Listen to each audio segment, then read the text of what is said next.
Yan ba nilang makabawi sa Game 2? Both teams having some really good damage outputs, pero sinong makakapag-set up to get the damage done? TLPH leads by 1. TNC looks to equalize. Casters, take it away. At malalaman na natin yan sa pagpasok natin dito sa game number 2 of our best of 7 lower bracket finals between TNC Pro Team and Team Liquid Philippines. Nakaisa na ang Team Liquid Philippines sa pinakauna nating laro. Ang tanong ay paano nga ba makaka-comeback ang TNC dito? This time ay hindi pa rin nila ibibigay sa TNC ang Lunox ni Lancy at may mga bagong lumabas. Itin para kay Sanford. Yan, mukhang debut ng mga kakaibang picks talaga pagdating dito sa brawl draft between TNC and TLPH.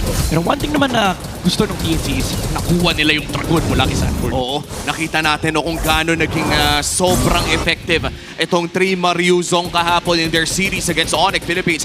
I believe that was 2 solo kills against the Arlot ni Kirk. Pero Yes. napakaagang pagpunta para dito kay Sanji. And the Sansan duo already dealing a lot of damage para dito sa Yuzong. Parang bumabalik na nga yung mga dating matchup yung Edith and Yuzong. And ang ganda rin compensation dahil kung hindi sila naka-marksman gold lane, at least may pagka-marksman yung XP lane. Oo, kumbaga pag nag-primal wrath kapag naghubad, nagiging Uy! marksman yung kanyunya. Uy! Maagang aggression mula doon sa Fanny. And ito naman yung favorite din ng TNC, no? Actually, na-enjoy ni Zaida yung nakikita niyang draft kasi parang kahit saan siya magpunta, pwede siyang dumalaw basta enough yung kanyang energy. Napakatindi talaga nung funny ni Zaida. The last time na nakita natin to, binansagan ko siya sa sarili kong The Reverse James Bond. Imbis na 007, nag-700. Napakahirap naman kasing gawin no? Siyempre sa MPN Philippines kung saan ang dami ding nakakaalam kung paano nga ba kontrahin ang Fanny na ito. And looking at what's happening right now, TNC Pro Team, alam nilang may maliit silang kalamangan pero to see this Fanny snowball ay kailangan pa niyang makakuha ng 1 o 2 pang kill. Yun yung pinakakailangan na gawin ng TNC. And malaking bagay yung ginagawa ni Chakno na pagbibigay ng vision no? Kasi ito yung magbibigay ng info for TNC. Kaya nilang lumaban. Sa TLPH, even though they're equipped na may mga pang-defensive tools naman for Honey. Moro. Si JP ay naipit nga lang doon side na makakuha pa rin nung pagong. Hindi nakalapit si Carlito. May ipit pa si JP at mamamatay sa kamay ng TNC. Yeah, sa magandang example yun kung gaano kahirap yung buhay dito ng TLPH. Even though, again, no, ang dami nilang fighters, ang daming capable sumabay sa Fanny. Ang number 1 problem talaga ngayon ng Team Liquid Philippines ay si Trimar. Once na available yung Black Dragon form, basically yung box ng TNC ay dala ng Dragon. Nakita nga natin, no, talagang binuhat niya yung turtle fight na yun with that Black Dragon form kung saan linangoyan niya si Carl TC up until to the point no, na hindi na nga nakapag-contest para doon sa pinakaunang pagong at dahil dyan, no, medyo dadaanan ni Sanji, si Sanford, pero nandiyan pa rin naman si Chakdo para magbigay ng konting alalay dito kay Trimar. Looking at the Infinix in-game equipment, wala pa naman masyadong pagkakaiba pero may maliit na kalamangan si Lancy against Sanji. Sumubok dito si JP na tauhan ito si Zaida. Sumubok din naman si Zaida na bigyan yung cut and catch ni JP pero measurement lang ng damage Hindi pa niya kaya ngayon na tunawin pero glorious pathway. Nilatag ni Chakno, magkaatrasa ng TLPH at hindi sila papalag. Natakot si Sanji kasi nandun yung Dragon men. Parang naisip niya baka willing mag-commit ng talon Petri si Trimar. So may defensive maneuver lang naman kami na from the far side. Kaso malaking bagay yan pagdating sa third fight. Once na lumabas yung glorious pathway, hindi ligtas si Sanji. So wings by wings na lang yung pwede niyang magamit. And that means yung zone dito ng TLPH lalong lumiliit. Oo, at saktong-sakto by that moment ay available na rin naman ang Black Dragon form. And here comes si Crucialite in backup para dito kay Zaida. Makuha na niya ang kanyang Blade of the Heptasis. Kaya naman pwede tayong makakita ng ganitong play! Napakasakit ng damage mula kay Zaida at ilang iglap lamang ang kinailangan para patayin itong si Sanji. Yung plano sana nila na kumuha ng rotation na intercept nung pinuntahan sila ni Zaida. Kakabili pa lang ng Heptasis, in-ROI na agad. Oo. Anong time deposit? Walang ganun-ganun, pre. Wala ba? Ito yung pagkabili pa lang, tanggal plastic kagad, di pa nakakauwi.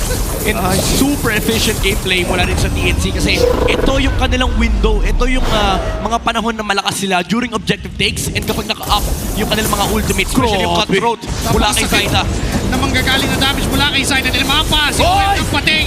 Inatime sa loob ng torrent, di pa alisin. Pero hindi tatama yung AOG at makakatakas ang assassin. Medyo matapang yung ano na yan, yung pasok na yan. Pero si Oheb, even though nag-TP-TP siya, medyo masakit sa kanila yung nangyari. Using the flicker and even yung AOG na burn mula kay JP, this is just gonna open up the map for TNC. After mag-purple ni Zaida, expect another rotation from the Fanny. Naku, mukhang masaya ang TNC Pro Team sa napakagandang early game nila, especially on this Zaida Fanny na talaga namang matagal nang pinupuri ng maraming mga pro player. Hindi man nakikita sa mga international stage ay mismong yung mga players natin dito sa Pilipinas ang pumupuri sa Fanny ni Zaida. Nagsimula si Zaida bilang apprentice ng GOAT kung tutusin. Kasi siya yung nagiging substitute mula pa nung panahon ng Echo. Naglaro siya for MDL. Pinakita niyang may sarili siyang pangalan at ngayon kalaban na niya yung tinatawag niyang kuya noon. Matter of fact, may mga discussion dati na mas mainit yung Fanny ni Zaida kasi laging sinasabi, even si Carl, laging niya sinasabi, work in progress yung kanyang Fanny. Pero yung Fanny ni Zaida, kinakatakutan talaga even during his tenure in the amateur scene. And ngayon, nararamdaman natin, even ng regular season, full respect talaga. Kapag kalaban mo TNC, kailangan mo tanggalin yung Fanny.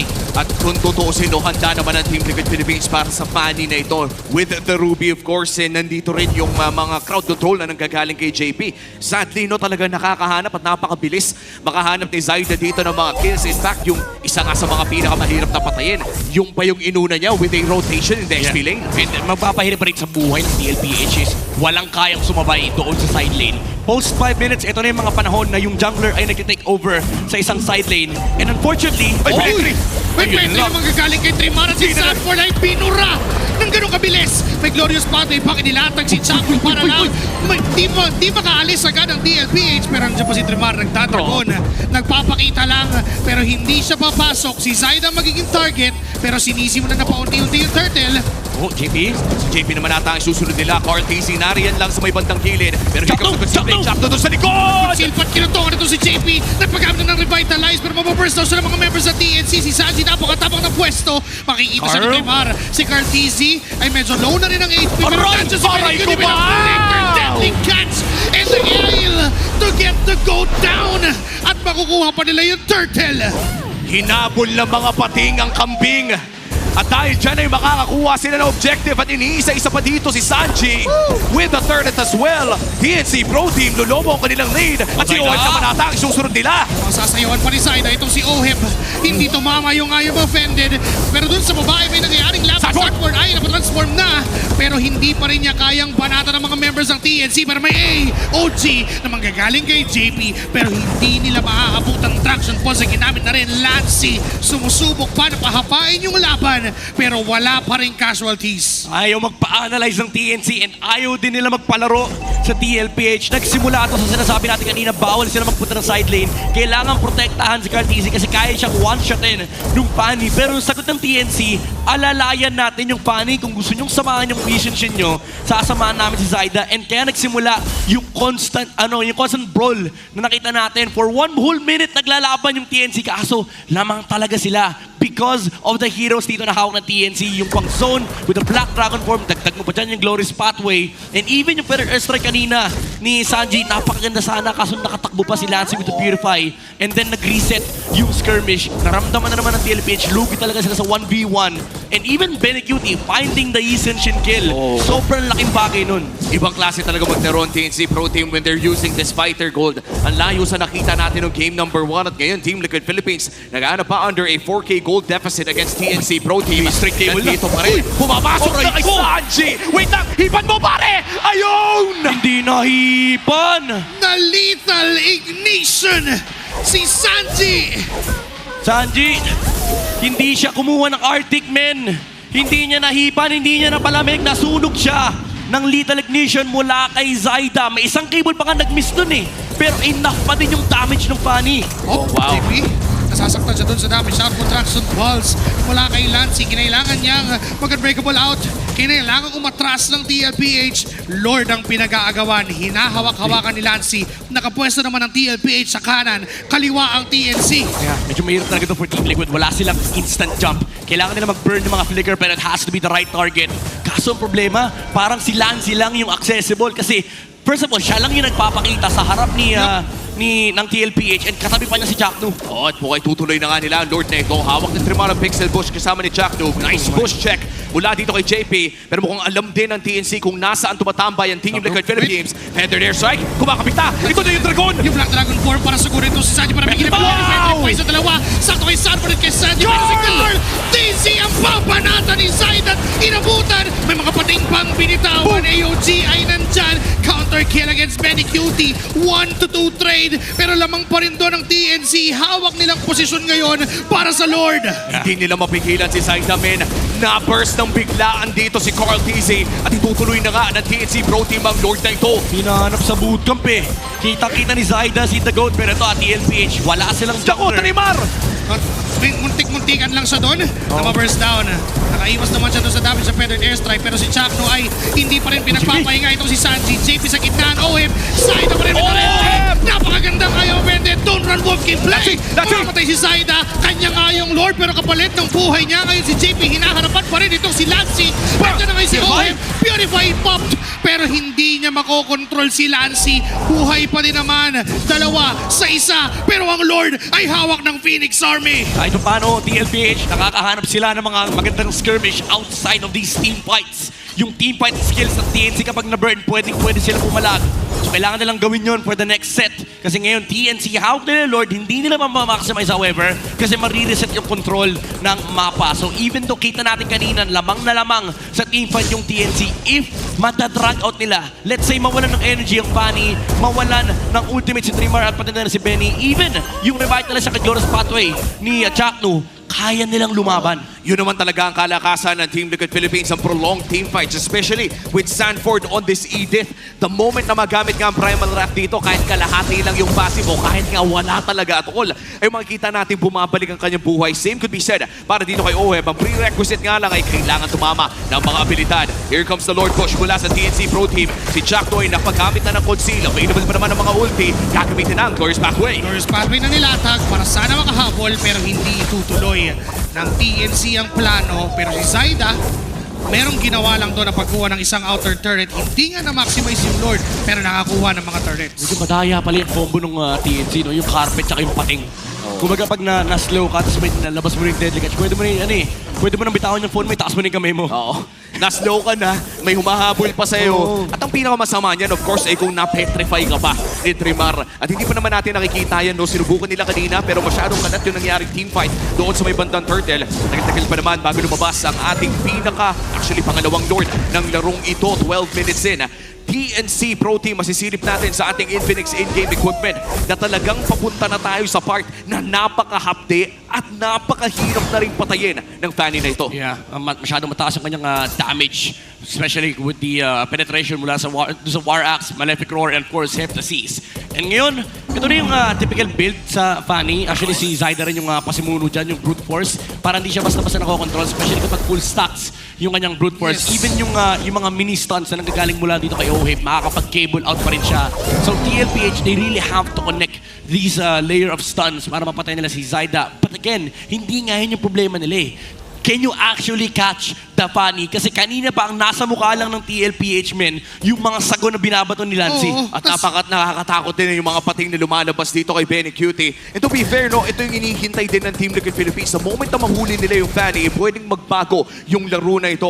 Ito ang makikita natin sa handcam ng isa sa mga pinakamalakas na Fanny players sa buong mundo at sa Pilipinas, ang Infinix GT30 Pro. Experience victory for every madlang gamer. Ganyan pala yun. Ganyan yun, pre. Yung phone magagaya natin, pero yung galaw ni Zaida medyo mahirap. Ang hirap eh.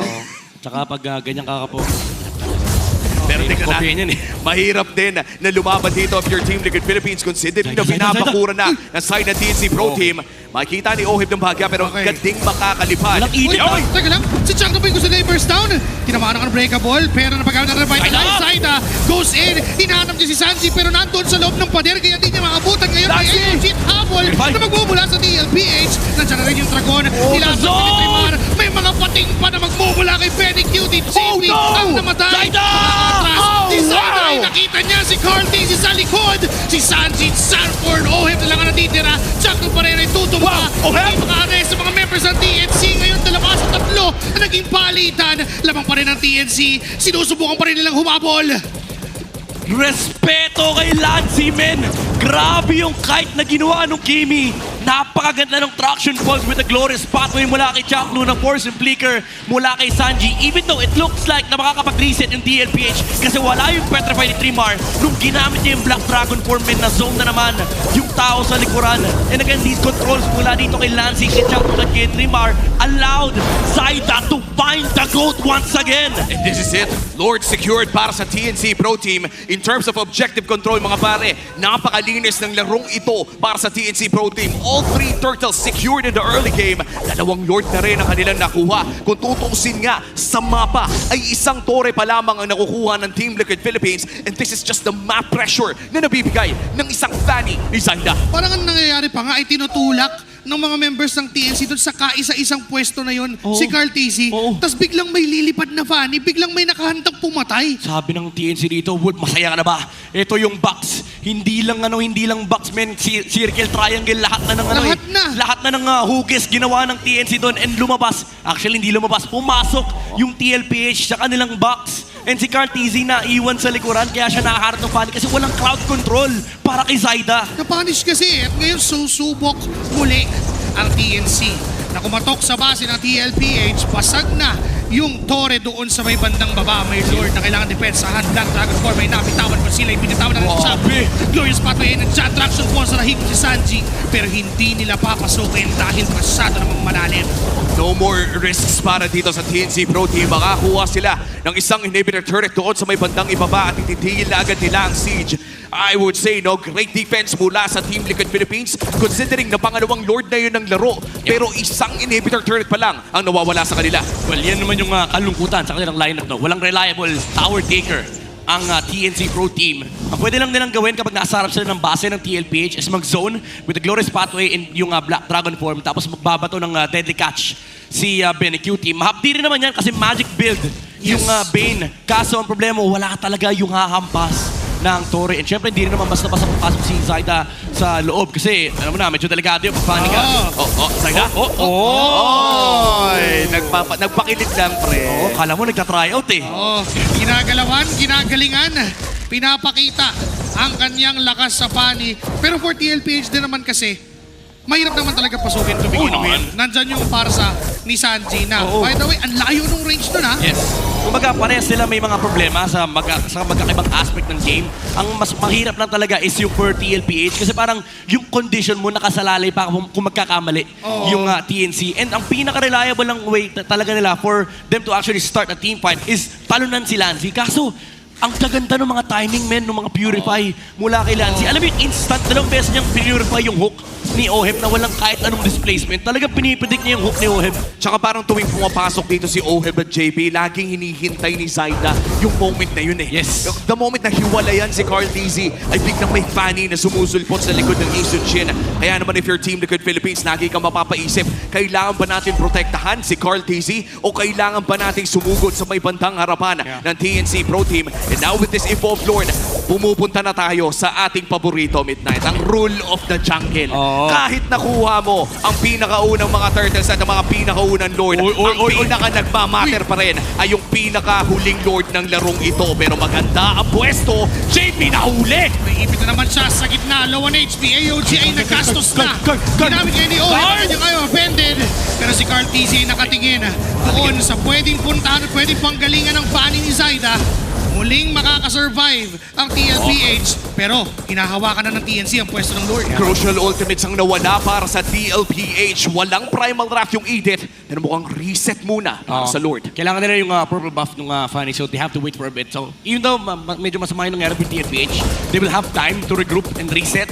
Pero ang kailangan nilang isipin dito is hindi pwede maghiwalay na this time around si Carl at si Oheb. Kanina, nung nag-cable yung Fanny, ang bilis nung backtrack ni Oheb sa mga steps niya. Sabi niya, uy, teka lang yung baby kicks ko. Baka mapatay. Nakita ko na baka maliigan eh. So yun na ata talaga yung decision no, ng Team Liquid Philippines na alagaan na lang si Carl TZ. At mukhang si Oheb ang nakatutok at nakatoka kay Carl dito. Sisimulan na ng TNC Pro Team ang Lord na ito. Si Lancey ang bumabawa sa hawakan ni Zaida at kung papasok ang Team Liquid. Susubok na ngayon ng Team Liquid Philippines to contest. Ginamit ng Primal Wrath. Andiyan naman ang Black Dragon form. Retrihan, 50-50. Si Chakno tumba. Retribution na lang. Kailangan na si Zaida pa rin ang makakakuha ng objective ngayon. Hahabol pa ang Team Liquid Philippines. Susubok pa silang pumatay sa ating Hala! nagiging target. Hala! Inula ni Sanford. Pinigilan! Ngayon! At inabot pa rin naman si Sanji ni Benny Cutie, pero si Owe below na ng HP naging Skypiercer stack na magmumula dun sa Bane. Pero si Sanford ay hinahabol pa rin ng mga members ng TNC. Yan na. Napaangat, inulatras, tinuraan sa mukha, and a triple for Benny Cutie. At ito na ang bagyo na nagbabalik. Triple kill para kay Benny Cutie at may Lord na nagmamarcha sa may bandang ibaba. Dalawa ang dedepensa, Carl, DC, and JP. Paano ang atake? Ikaw ang TNC. Sinusubukan pa rin nila na pag-i-manage yung mga minion waves. My Lord, Kaya sa ba baba nila? ngayon, Carl? di ba rin nandyan? Didepensa ang dalawang miyembro ng TLPH, the Black Dragon Form, nagamit na si Kaya, JP ay kaya! namura, pero kaya nang tapusin pa, mapapaso ng apoy ang Team Liquid Philippines. From the Black Dragon form to